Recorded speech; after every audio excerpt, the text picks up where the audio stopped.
হারতে চেয়েছিল অস্ট্রেলিয়া। ভুলের মাসুল দিল মুস্তাফিজরা, নেচে উঠেছিল জাইমা রহমান, কিন্তু জিতল না বাংলাদেশ। টানটান উত্তেজনার হাড্ডাহাড্ডির রুদ্ধশ্বাসের শেষ উইকেটে এসে, শেষ ওভারে এসে জয় পেল অস্ট্রেলিয়া। এ যেন হাফ ছেড়ে বাঁচল অস্ট্রেলিয়া। প্রিয় দর্শক, বাংলাদেশ ও অস্ট্রেলিয়ার মধ্যকার 3 ম্যাচের ওয়ানডে সিরিজের শেষ ওয়ানডে ম্যাচ আজ একটু আগেই শেষ হল, যেখানে এই ম্যাচে শেষ মুহূর্তে জয়ের জন্য অস্ট্রেলিয়ার 36 বলে প্রয়োজন ছিল 30 রান। সেখানে তাসকিন আহমেদ 45তম ওভারে বল করতে এসে প্রথম 3 বলে দেন 3 রান। এরপরে শেষ 3 বলে 3টি বিশাল বিশাল ছক্কা হজম করেন। অবিশ্বাস্য ব্যাটিং এ চমকে দিয়েছেন কুপার কর্নলি।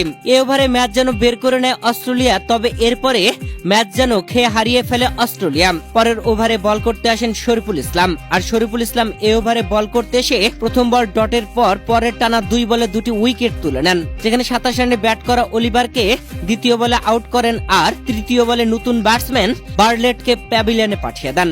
এই ওভারে শরীফুল ইসলাম মাত্র 1 রান দিয়ে 2টি উইকেট তুলে নেন, আর আগে নেওয়া 3 উইকেট মিলিয়ে 5 তুলে নেওয়ায় মাঠেই শেষদায় লুটে পড়েন শরীফুল ইসলাম। উদযাপনে মাতেন 5 উইকেট তুলে নেওয়ায়। এরপরে যেখানে শেষ 24 বলে অস্ট্রেলিয়ার জয়ের জন্য প্রয়োজন ছিল মাত্র 8 রান, হাতে উইকেট ছিল 3টি।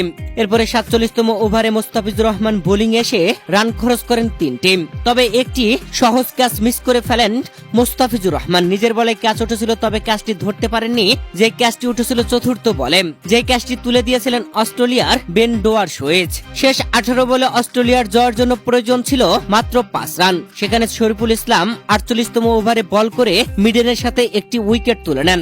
বেন ডোয়ারসুইচকে আউট করে প্যাভিলিয়নে পাঠিয়ে দেন, তবে এই ওভারে শরীফুল উইকেট নেওয়ার পরে নতুন ব্যাটসম্যান আসলে পরের বলে ক্যাচ উঠেছিল, তবে স্লিপে থাকা তানজিদ তামিম সেই ক্যাচটি ধরতে পারেননি, মিস করে ফেলেন। এই ওভারে কোনো রান না দিয়ে শরীফুল ইসলাম 1 উইকেট নেন। শেষ 12 বলে অস্ট্রেলিয়ার জয়ের জন্য প্রয়োজন ছিল 5 রান। সেখানে মুস্তাফিজুর রহমান 49তম ওভারে বোলিং এসে সেট ব্যাটসম্যান যে ম্যাচটাকে বের করে এনেছিলেন সেই কোপার কর্নলিকে আউট করে প্যাভিলিয়নে পাঠিয়ে দেন তৃতীয় বলে। বোল্ট আউট করে কর্নলিকে আউট করেছেন তিনি, যেখানে 134 বলে 149 রান করেছিলেন কুপার কর্নলি। এরপরে শেষ বলে 1 রান দেন, যেখানে জয়ের জন্য অস্ট্রেলিয়ার শেষ ওভারে প্রয়োজন ছিল 3 রান। সেখানে তাসকিন আহমেদ বল করতে আসলে শেষ ওভারে শেষ উইকেটে তৃতীয় বলে 4 বাউন্ডারি মেরে জয় তুলে নেয় অস্ট্রেলিয়া।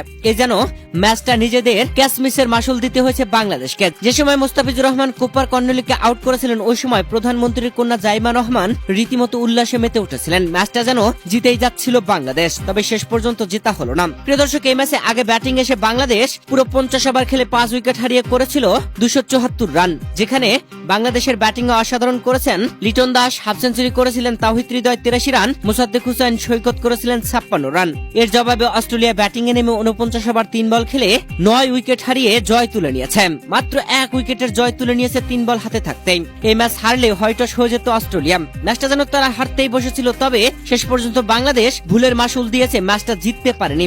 একাধিক ক্যাচ মিসের কারণে ম্যাচটা শেষ পর্যন্ত হারতেই হয়েছে বাংলাদেশকে।